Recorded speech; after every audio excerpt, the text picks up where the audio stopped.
اعوذ باللہ من الشیطان الرجیم بسم اللہ الرحمن الرحیم نہج البلاغہ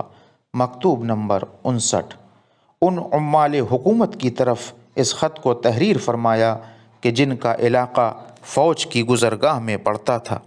فرماتے ہیں خدا کے بندے علی کی طرف سے ان خراج جمع کرنے والوں اور شہروں کے عاملوں کو جن کے علاقے سے فوج گزرے گی، بعد حمد و صلات معلوم ہو کہ میں نے کچھ فوجیں روانہ کی ہیں جو خدا نے چاہا تو ان قریب تمہارے علاقے سے عبور کریں گی۔ میں نے انہیں ہدایت کر دی ہے اس کی کہ جو اللہ کی طرف سے ان پر لازم ہے کہ وہ کسی کو ستائیں نہیں اور کسی کو تکلیف نہ دیں، اور میں تمہیں اور تمہارے اہل ذمہ کو بتانا چاہتا ہوں کہ فوج والے کوئی دست درازی کریں تو اس سے میں بے تعلق ہوں،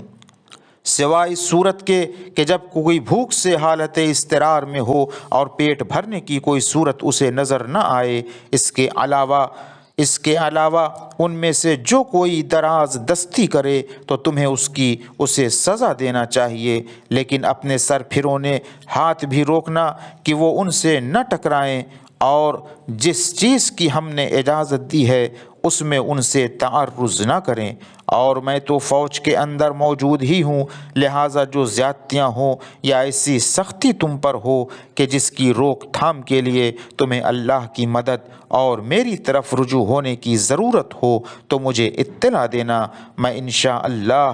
انشاءاللہ کی مدد سے تمہیں ٹھیک کر دوں گا۔ وآخر دعوانا ان الحمد للہ رب العالمین۔